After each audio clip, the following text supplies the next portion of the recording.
তোমরা যারা চিচিঙ্গে ভালোবাসো না তাদের জন্য এই রেসিপিটা, চিচিঙ্গে ভর্তা একবার বানিয়ে খেয়ে দেখতে পারো। একটা চিচিঙ্গে নিয়েছি, ডুমো ডুমো করে কেটে জল গরমের মধ্যে দিয়ে সেদ্ধ করে নিয়েছি। সেদ্ধ করে একটা বাটিতে তুলে ঠান্ডা করে নিয়েছি। এদিকে একটা মিক্সি বাটি নিয়েছি, নিয়ে চিচিঙ্গেগুলো দিয়ে পেস্ট করে নিয়েছি। এদিকে কড়াই বসিয়ে দিয়েছি, অল্প পরিমাণে তেল দিয়েছি, রসুন থেতো দিয়েছি, পেঁয়াজ কুচি দিয়েছি, কাঁচা লঙ্কা কুচি দিয়ে নাড়িয়ে চাড়িয়ে আমি লবণ দিয়েছি। লবণ দেওয়ার পর একটু ভেজে নিয়েছি।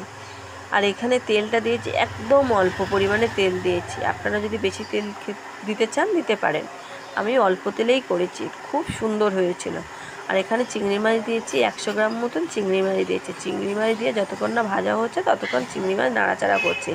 এদিকে চিংড়ি মাছগুলো লাল লাল হয়ে গেছে, আমি হলুদ গুঁড়ো দিয়েছি আর লঙ্কা গুঁড়ো দিয়েছি। এবার পরিমাণ মতন হলুদ দিয়েছি আর লঙ্কার গুঁড়ো অল্প একটু দিয়েছি।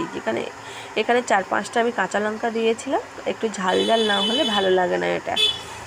লঙ্কা গুঁড়ো হলুদ গুঁড়ো দিয়ে চিংড়ি মাছটা আরেকটু নাড়িয়ে নিয়ে আমি এদিকে পেস্টটা দিয়ে দিয়েছি, চিচিঙ্গে পেস্ট।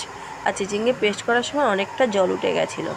পেস্টটা দেওয়ার পর দেখুন কতটা জল উঠে গেছে। যতক্ষণ না জলটা টেনে যাচ্ছে ততক্ষণ আমি চিংড়ি মাছ এই পেস্টটা দেওয়ার পর নাড়াতে থাকছি।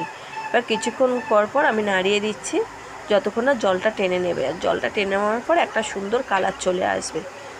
সুন্দর কালার চলে এসছে, খুব সুন্দর খেতে হয়েছিল। আমি একটা বাটিতে তুলে নিয়েছি। তুলে নেওয়ার পর গরম ভাতের সাথে খেয়েছি, সত্যি খুবই সুন্দর হয়েছে।